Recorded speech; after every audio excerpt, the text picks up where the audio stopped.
So I thought I'd try and do something a little bit different for this session. And it depends on the Wi-Fi being stable at a conference. So this is probably a bad idea. But this is a conference about performance, right? So the Wi-Fi is going to stay up, hopefully. We'll find out. We're going to do like a quiz, but it's really just an excuse to string together, like Steve says, some real odd edge cases around browser behavior and what you can do to avoid it. So to start off, you need to get onto the Wi-Fi network, the velocity network, either with a phone or with a laptop, whatever, and then go to that URL. You won't be able to go to that URL if you're not on the Wi-Fi network because it's running on this machine here. And if any people come in late, I will have that URL in the corner, so just sort of tell them to get on the Wi-Fi and go to that URL. Once you're there, it will ask you for a username and password. The password is stored on my machine in plain text, so don't use your credit card number unless you're intending to make a donation, but all donations will be gratefully received. The reason it's asking you for a password is so that halfway through you can switch to another device if your phone gets low on battery or whatever, and you can switch to another device and just use the same username and password, and you'll pick up the score you had previously. And so this server, this is something I kind of hacked together just like over a few days. So you could probably break it by trying to break it. So please don't try to break it. Although I know I've made it so little Bobby Tables can play. So if he's in the audience, that's fine. Is that showing for people? Is it letting people log in? Excellent. Okay, that's a good sign. Now I want to stress to begin with that this quiz is tough, and I've seen it get the better of people who do this kind of thing for a living. They specialize in browser edge case behavior, and I've seen it give them a hard time. So if you're the kind of person who likes to flip over tables when you don't get your way or when you're wrong about something, then just stay away from this area of the room, and you should be fine. So if everyone's logged in, we'll probably make a start. Oh, of course. What kind of quiz would be complete without a prize? So the Chromebook Pixel is Google's latest laptop featuring an i5 1.8 gigahertz processor, 4 gigabytes of RAM, and a touchscreen with a higher DPI than a MacBook Pro. Unfortunately, couldn't get hold of one of those. Sorry about that. I did try. But the lovely people at O'Reilly have given us a series of books about animals or something, I don't know. But they're there to give away for people who score well or really just at a whim if anyone makes a really interesting comment. I've got a series of the books here at the front. So let's get started, and let's start with something quite simple. So the URL there is in the bottom right. If anyone comes in and doesn't know what's going on, just sort of direct them to that URL in the corner. Nice, easy start. You've all done images in HTML, right? This sounds like something really, really simple. So here's a div, but the div has a source attribute, like an image might. Which browsers are going to make a request for that URL? Now, on your phones or on your laptops, you should now be presented with a series of options. And when we're talking about these browsers, we're talking about the latest stable versions of each one, so like IE10, etc., etc. If you say a browser makes a request and it does, you get a point. If you say a browser makes a request and it doesn't, you lose a point, and vice versa. So 1 point for getting a part right, and you lose a point for getting it wrong. You can assume the HTML5 doc type, and there's nothing going on that I haven't shown you. There's not a base element somewhere that's going to change everything. There's no tricks other than what is on the screen now. And what we're seeing right now is a live opinion, a live display of the opinion of the room. So this is your votes coming in, and we can see what people think each browser is going to do. So when the needle swings one way, it means you're saying yes on average. When it swings the other way, it means you're saying no.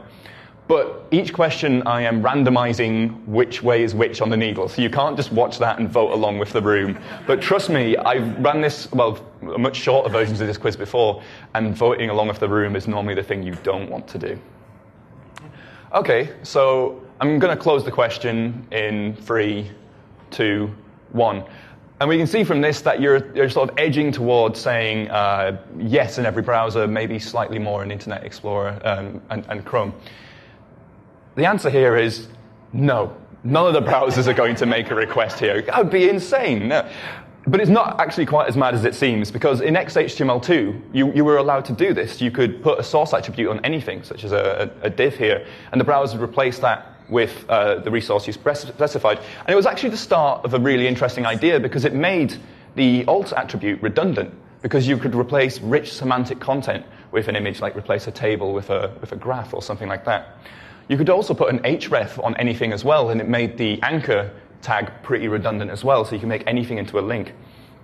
And that's pretty cool, but I mean, XHTML2 was backwards incompatible, and it carried with it XML's draconian error handling. And once you invite XML into your house, it XMLs everything. You know, it XMLs all over the floor and up the walls. And in the way that Smurfs like to put the word Smurf at the start of something to make it a Smurf thing, XML does that with X. Like, you don't want HTML, you want XHTML.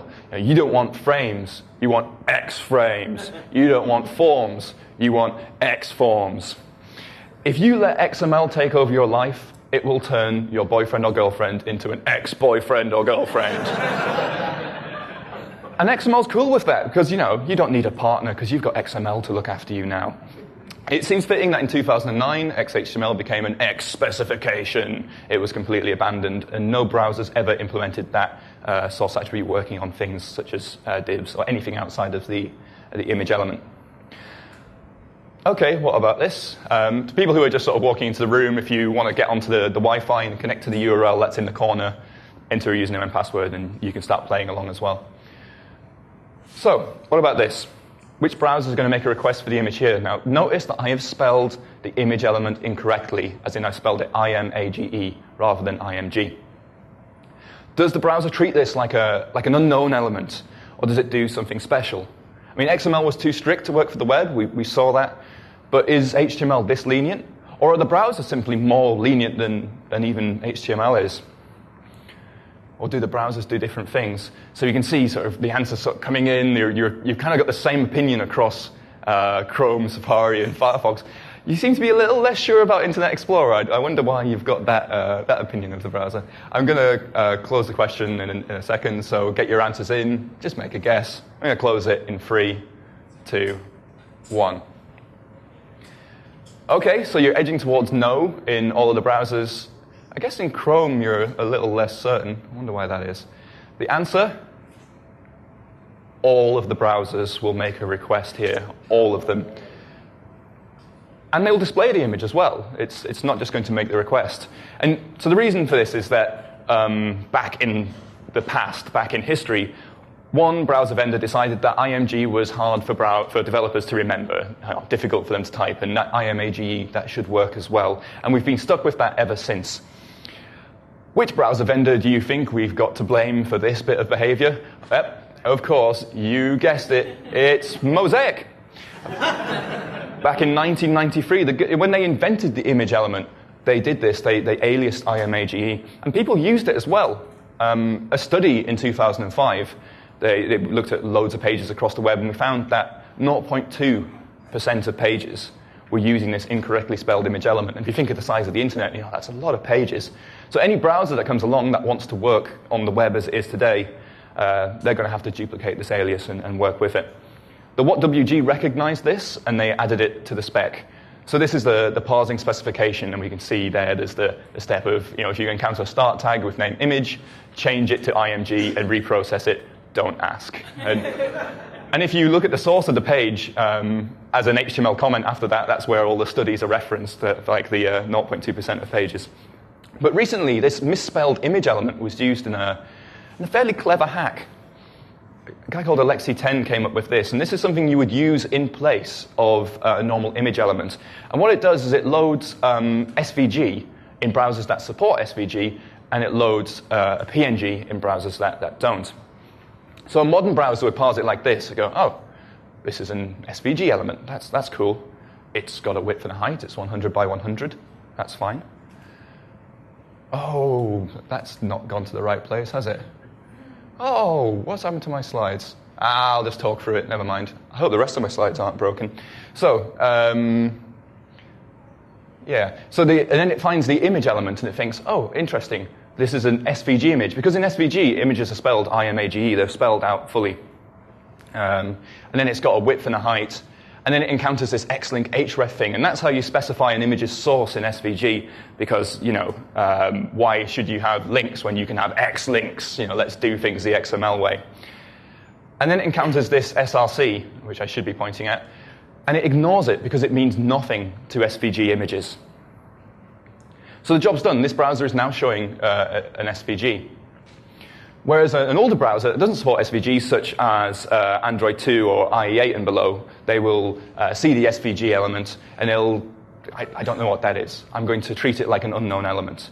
And that means treating it like a span. It would be the standards compliant thing to do.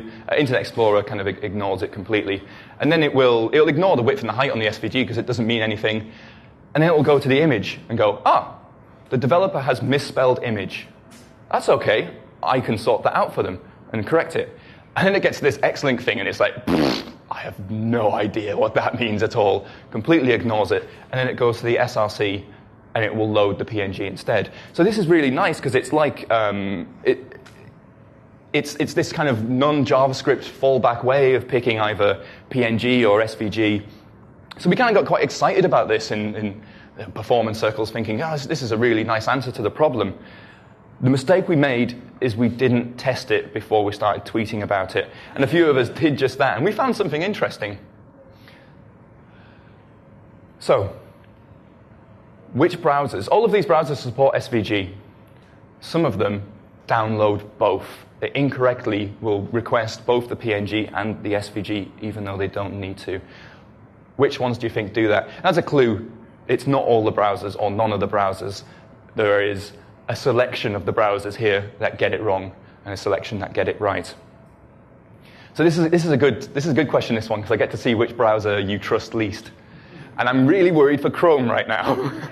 I hope it's not that one. Okay. Mm-hmm. Ask you a question. Yeah. Are the browsers always in that order? I've got no images. I can't tell. You got no images.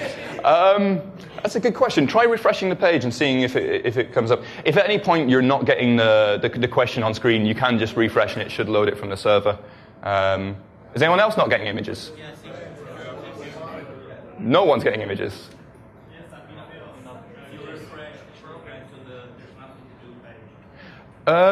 If you refresh now, is that happening? Huh. Interesting. It shouldn't do that while there's a question open. I wonder if there's some kind of caching going on. No, I've given this quiz before and this has not happened. I'll tell you what, I'll tell you the order of the browsers. The browsers are in the same order every time. Let's see if I'm getting this issue as well. It's that order. Is it that order on the screen? Oh, that's nice that I did it that way. Okay, so that's the order of the buttons. Yeah, I'm getting no data received, actually. I wonder if the Wi-Fi is down. Oh, okay. We can fall back to just like doing hands or whatever. That's not too bad. Well, hopefully if the network comes back up, we can start again. It eventually connects. Hey, it's come back up. I've got images here. I mean, I am plugged into the laptop, but yes, it is that order there: Chrome, Safari, Firefox IE. Okay, so I'm going to close this question now. So you're sort of saying that the problem browsers are Safari and IE. That's interesting. You're more certain about Safari. Obviously, there's a certain percentage of you didn't actually get to answer there. Never mind. The answer. It's our friend Internet Explorer. Internet Explorer is the only one here that's going to make the double request. And the reason for this is that all browsers actually have two parsers in them now. It's a relatively new thing for browsers to have, but all of the latest versions of these browsers have them. One parser, they call it a speculative parser in some of the user agents. It runs ahead. It runs ahead looking for things to download, looking for images on the page, scripts, etc., to download them ASAP. And then the other parser, the heavier one, comes along and it does the heavier work, things like parsing scripts, like building the DOM tree. And this has a surprisingly large benefit. This is a study that Ilya was partially involved in, but certainly documented, where they looked at 2,000 sites, and when they introduced this preloader, this pre-parser, it was a 20% speed improvement to get to DOM content loaded. So it's something that's really valuable to all of the browsers. In order to be quick, the pre-parser is a little bit stupid. In Internet Explorer, it's a bit too stupid. So it kind of gets overexcited. It's like, I'm going to show a PNG. Here I go. I'm definitely going to show a PNG. I found a PNG. I'm going to display it now. No, actually, I'm not. I'm going to do a SVG instead. And it sees the markup. It sees the image, but it misses the SVG context. And if we look in Fiddler, we can sort of see what's happened here. The main parser comes along, and it sees what happens. It sees that the initial parser has set the PNG to download, and it aborts the request. It aborts the PNG request and starts the SVG one. But unfortunately, on the internet, aborting a request isn't just like hanging a phone up. You need to send a packet to say, hey, I'm going to abort this request, and then the server responds going, okay, I'll abort this request. And for small things like an image, that can be more data, more packets sent either way than just accepting the rest of the image. So we actually see this in IE10, it will abort the request. In IE11, it doesn't abort the request, it just takes the whole image. It's still got the bug, but it doesn't go through the aborting procedure. So the moral of this story really is that, beware of performance tips. Like, don't assume that they're correct. Like, always test them yourself. At Chrome, we say tools, not rules, which rhymes, so it must be true or something. But also be on the lookout for existing studies or existing sources of data. One of my favorite sort of science tales involves this guy, August Weismann, and he wanted to disprove that life experience was genetically inherited, like Lamarckian inheritance. So the test he ran is he took some mice and he cut their tails off and he bred them together, and then he took the next generation and he cut their tails off and bred them together. And the idea was if this stuff was genetically inherited, you would start getting mice that were born without tails. And he was carrying on this experiment for some time until one of his friends pointed out to him, is like, August, you do realize that the Jewish people have been inadvertently carrying out this experiment for a lot longer than you have. Yeah. Oh, yeah. Yeah, okay. So he stopped his experiment and he's like, well, there's our conclusion. How about this? So hopefully the Wi-Fi is back up and you'll be able to connect. So here we have an image, but it's inside a div that is display none. So the image isn't going to be displayed, obviously, but which browsers are still going to request the image regardless, or do any of it? Do the browsers do different things? So this is interesting. In this question, there seems to be a certain amount of certainty coming through, especially for Internet Explorer. Has the connection come back up? We're sort of getting there? Okay, that's good. What, including the images? Do we have images as well? No images, never mind. Okay, so I'm gonna close the question because I'm curious to know which way this is swinging. In 3, 2, 1. Hopefully you got your answers in. So pretty much saying yes and everything, we're extra certain in Internet Explorer. I suspect that some of you have encountered this before because you are, yes, or the majority of you are correct. All browsers in this case, even though the image isn't going to be displayed, it will be downloaded. And this behavior is part of the specification as well. So the way the browser builds up the page, in the beginning there is nothing, and then like a burst tap, the browser is sprayed with HTML text, and from that it will build up this tree of elements that we call the DOM. When these elements are created, in terms of the specification, their construction steps are ran. And for images, loading an image is really complicated for some reason. Like, the spec is huge for it, and it's all synchronous. Well, it's certainly synchronous up to a point, and step 14 is the point where it'll actually make the request for the image. So as soon as that DOM object is created, the request will start. And visibility of it doesn't matter. And this is good in some ways because it means the browser can start that download like as soon as possible. The pre-parser can get ahead and it can start that image download before your CSS is loaded, before JavaScript is loaded.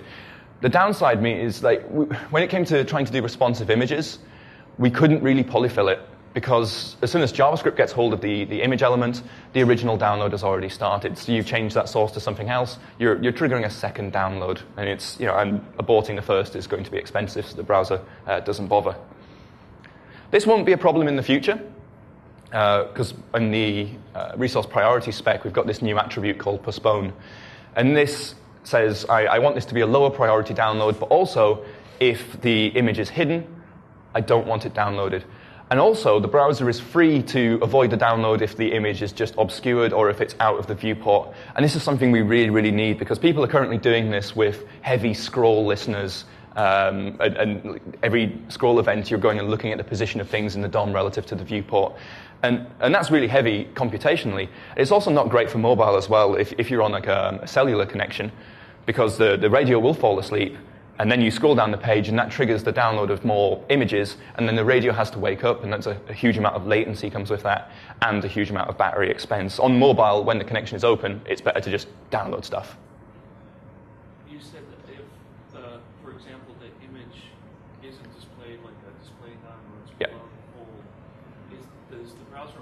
not download it if you've added postpone?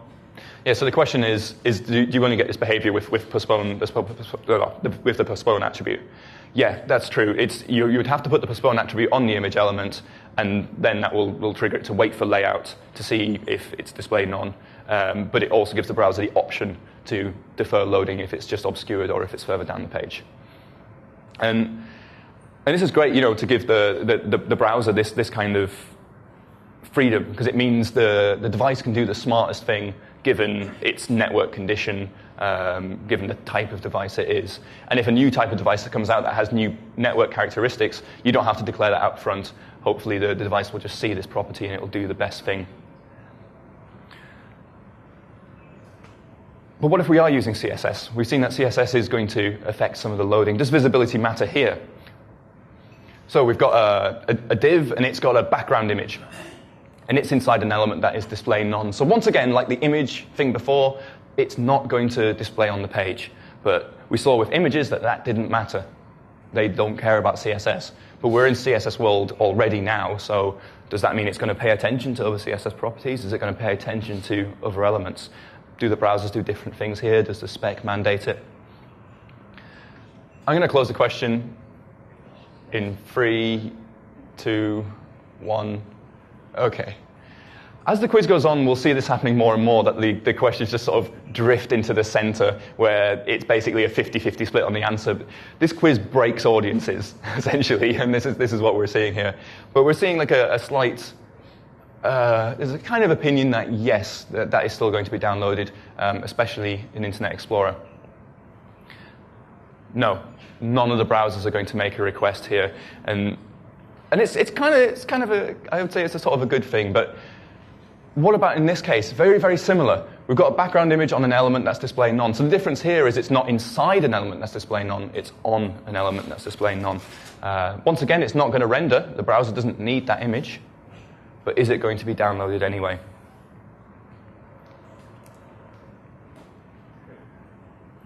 The needles aren't moving, which makes me think that the Wi-Fi has just completely died. Yeah. OK. We can do this the old-fashioned way. OK, there we go. Someone has a strong opinion. OK.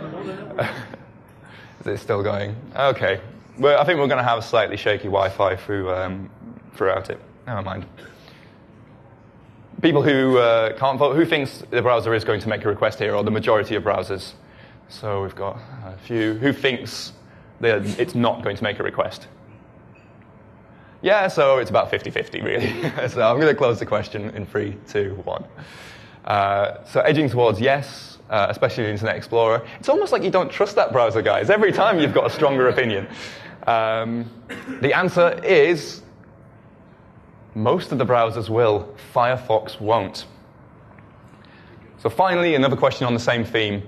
Same again, it's an element. It's not going to be rendered because it's visibility hidden, but it's rather than display none.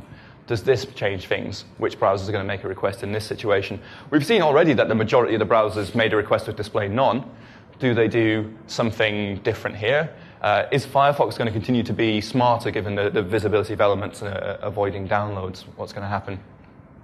I'm going to close the question in 3, 2, 1. OK, so we're sort of saying yes, except people are a bit more confident in Firefox. Everything will download in this case, even though it's not going to be rendered. So what's actually going on here? Well, once you've got your tree of elements, the browser then needs to sort of work out how it's going to go about rendering that. And the first phase of this is it wants to find out which styles apply to each element and where they appear on the page. The first step of this is style calculation. So it's going to go through like the CSS cascade, style attributes, and work out which ones apply to each element. Not all elements will get their style calculated. For instance, if this div up at the top is display none, then there's nothing in its children that can affect the rendering of the page because they're not going to be rendered at all. So the browser makes a shortcut there. It stops. It just it won't go any further down that tree. It makes a performance optimization because there's no point. It can't affect the page. So if you've got a background on this paragraph or on this lower div, the browser never finds out about it because it never bothers looking at the styles for that element. Whereas the element that's displaying none, this div at the top, this does get its style calculated. So the browser will find out about the background, and the only element that's smart enough to do less downloading, the only browser that's smart enough is Firefox. But even when it comes to things like visibility hidden, Firefox is not smart there. We can kind of prove this with a small bit of JavaScript, that if we've got like a div that's display none, and we have a div inside it with a background image, that won't download in any browser.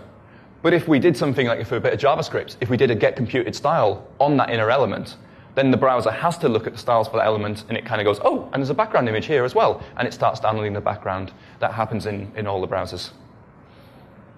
So Firefox is doing something different to the other browsers. Who's getting it right? Are any of them getting it right? Yes, everyone is getting this right. The spec is really, really vague here. It just says implementations may optimize by not downloading or drawing images that are not visible, even if they're just obscured by another element, but no browser is this smart at all. This kind of freedom in specifications is pretty good because it means, well, like we saw with the postpone attribute, the browser can do the smartest thing given the device and the current situation, maybe even looking at battery life or whatever. But it's also scary because it means with this kind of freedom, you're going to get the browsers doing different things, and that's what we're seeing with Firefox here. But I think it's this kind of diversity that makes the web great. It's not just one company driving forward with their own interests. It's lots of companies driving forward in different directions, and we get this kind of car crash, but with a happy ending. And the happy ending is the web that we have today, which is kind of nice. So if you want to avoid CSS backgrounds downloading, ones that you don't want to download until later on in the page, you're putting them inside hiding the element isn't enough. You need to put it inside an element that's hidden. But remember, when you're doing that, you're relying on what the browsers do today. It's not specified behavior. They're free to download that background image. They just don't. The only surefire way is to make sure the browser doesn't see that background is on the element by not adding the class name that assigns that background, or not adding that element to the DOM until you need it. They're the only surefire ways according to the specification. I should say, if anyone has a question at any time, just put your hand up and we can deal with it there and then. So things have been pretty easy so far because we haven't really involved a lot of JavaScript. So let's look at images again, but this time with JavaScript. What about this? So here I'm creating an image element, spelling it wrong, like we did earlier, giving it a source. It's not in the document, so it's not going to be rendered either. We saw browsers that were correcting this earlier in HTML. They would correct IMAG to image, but do they do the same with the DOM here? And do images even load if they're not in the document? So a few people seem to have a good idea here. But then we're drifting just towards the middle with the needle, so we're kind of 50-50 split in the room. I'm going to close the question in 3, 2, 1. Yeah, there's not really a lot to say about that, is there? 50-50 all the way. The answer? Everything but Firefox will download this. And there are two parts to this explanation, which I think this is absolutely fascinating. We saw before that the document is parsed and it creates this tree of elements. This animation took me a long time to do, which is why you've seen it 3 times already. And I will use it again tomorrow as well. So when these elements are created, we mentioned before that they run through the creation steps of each element, and that included like loading an image. But the creation steps happen as part of parsing, but also just when you do create elements, that's going to run the creation steps as well. And as we saw before with an image, step 14 is going to request the image. Doesn't matter if it's in the document. And we can actually use this to our advantage. You might have seen something like this before. If you want to make a GET request to anything, anywhere on the web, this bit of code will do that. And in fact, images are different to most DOM elements in that they have their own constructor and have for like forever. And you can just, with that tiny bit of code, make a GET request anywhere. And this is pretty much what Google Analytics does to, well, most analytics systems do to talk back to the server. No, that will work in... so what happened in Firefox? The reason Firefox didn't work is because we misspelled image. We used IMAGE. And in most browsers, that's going to give us back an HTML image element. Firefox gives us an HTML element. It's not an image. You put it on a page, it won't display an image. So Firefox is correcting it in markup, but it's not correcting it in the DOM. And do you know what? Almost, Firefox is the only one getting it right. We saw the specification for dealing with image before. This is the parsing spec. If you do document.createElement, you are not going through the parsing spec. You are going straight to DOM creation. This is only dealing with HTML text. So if you did inner HTML, it should do it. It should autocorrect, but not document.createElement. We're bypassing the parser here. I mean, really, Firefox should return an HTML unknown element, the spec says, if you don't recognize it. And weirdly, in Firefox, if you do a create element foobar, it'll return an HTML unknown element. So it's kind of doing something special for images that are spelled wrong, but it's still getting it more right compared to the other browsers. OK, what about this? Creating a div using JavaScript, and everything's spelled right and valid this time, and I'm assigning it a background. The div is not in the document. So once again, like most of the examples we've seen, the image is not actually going to be displayed on the page. But which browsers are going to download it anyway? Drink some more poison.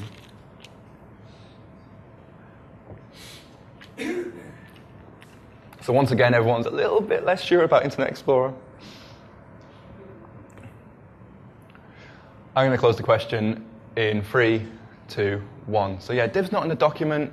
Is it going to download? You're saying yes in IE.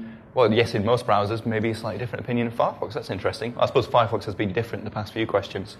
The answer here, nothing. Nothing will download here. And this is the same as the display none case we saw before. It's not going to have its style calculated unless you prod it with JavaScript. So the browser's never going to find out about that background assigned to it. At this point, it is just like a string assigned to an object. It's not going to actually process that as a style of the element until it's in the document. OK, I'm going to be cruel now. Same again, but I am adding it to the document. But then I'm removing it again straight away in the same block of JavaScript. Will the browser see that element long enough to find out about the background image and start the download? Are the browsers going to do something different here? So, we're dealing with lots of things here. So, all the actual layout engine side of things, but also different JavaScript interpreters. I mean, how a browser's going to have a different gap between the adding and removing. Are they going to have time to process that background? I'm going to close the question in 3, 2, 1. So we're all pretty sure that yes, that is going to download, because yeah, it's in the document, right? No. None of them. None of them will do it.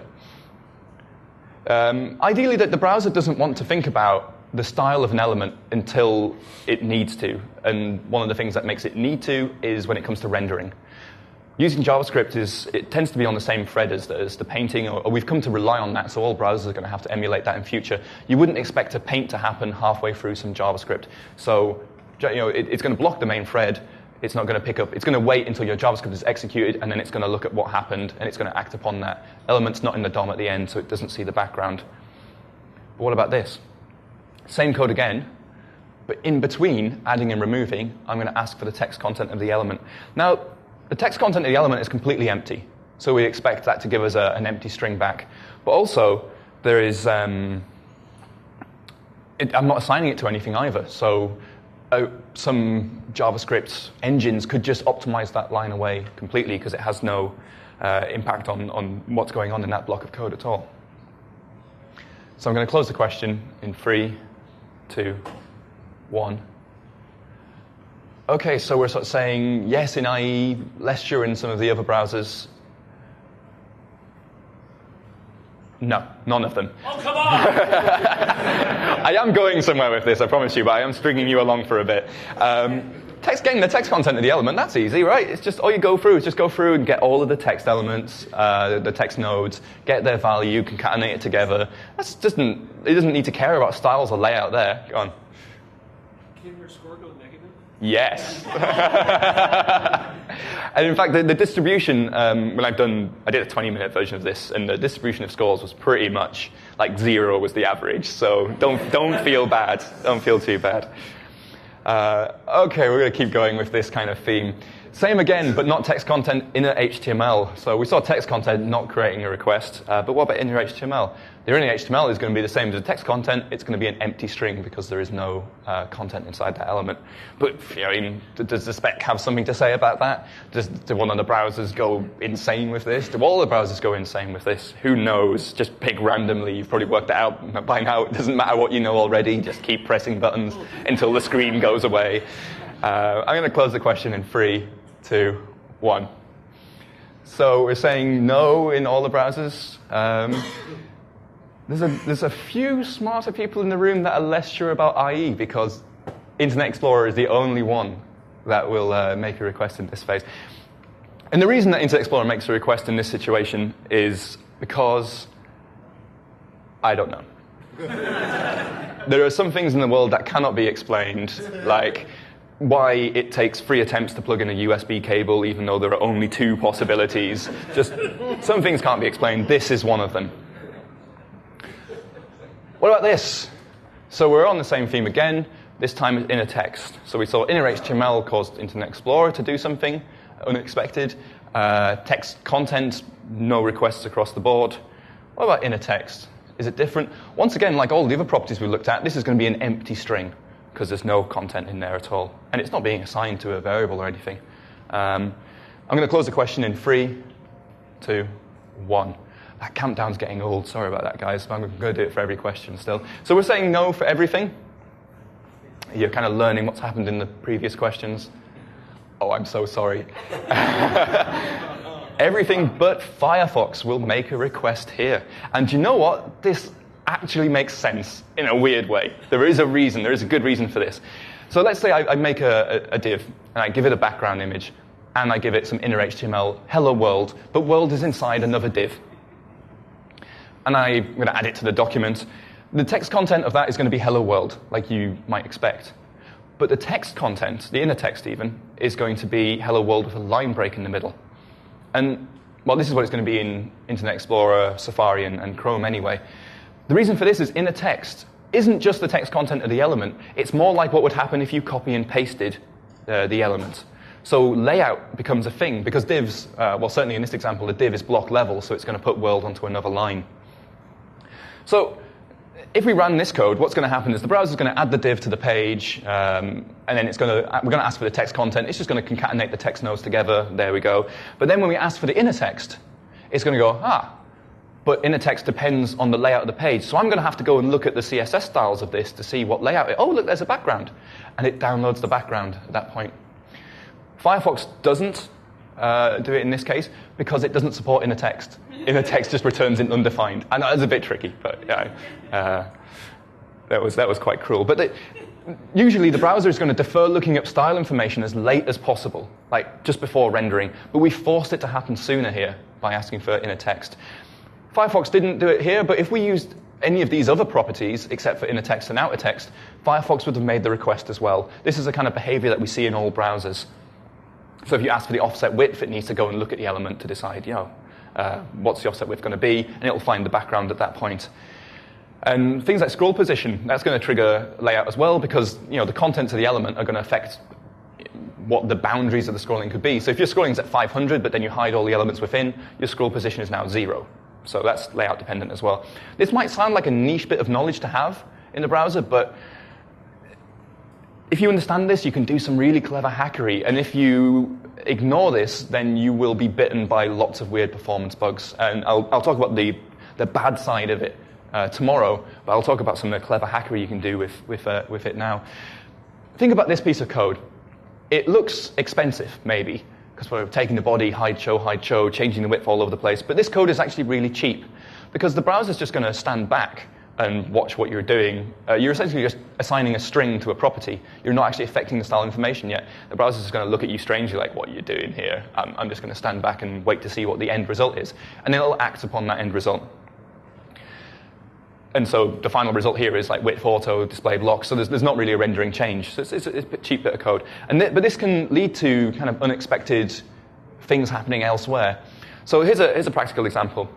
Paul Lewis and I, off of Google DevRel, we want to go over there. You can tell because we're pointing. Let's do it with code. So I'm going to set the left style to 0, and I'm going to assign a transition, and then we're going to move to 100%.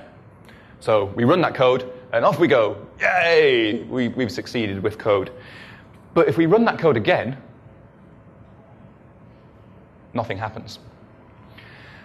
And the reason is that the browser's going to batch up all of these style changes. So although we're saying left 0, left 100, it batches them up. It only sees left 100.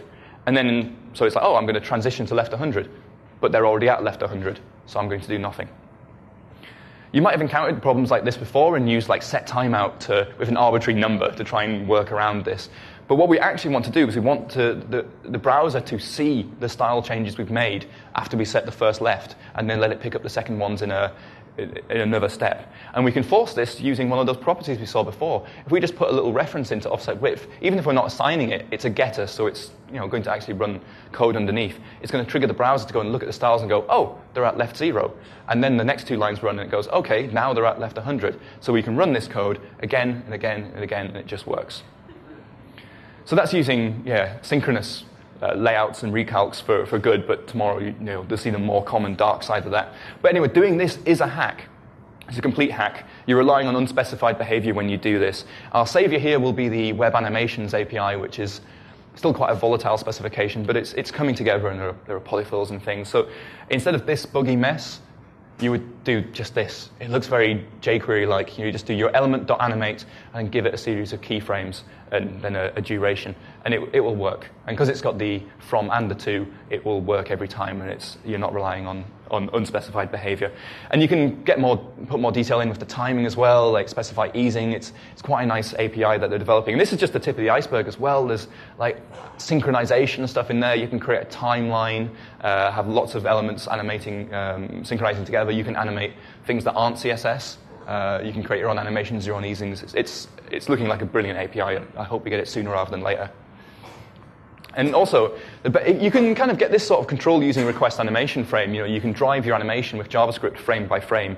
But when you do this, the browser is going to have to go back to JavaScript every frame to work out what's changed. And if the browser knows the whole animation in advance, it can make optimizations that we can't with request animation frame. So if you're doing animations like this or with CSS, it might be able to drive the whole animation on a different thread.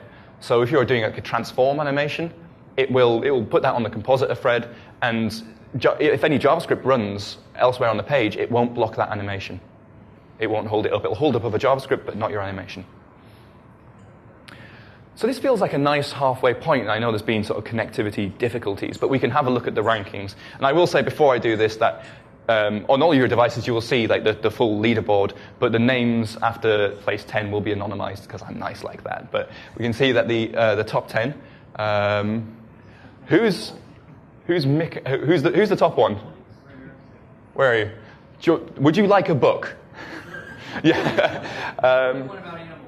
What? Sorry? Preferably one about animals. Yeah, it's definitely. What's your favorite animal? You come up and see me afterwards, and you can pick the best animal. It seems like if you want to get value for money, the Max Furtman's book is definitely. I mean, if you were going to use one of these books to kill someone, Max Furtman's is definitely like the biggest. Yeah.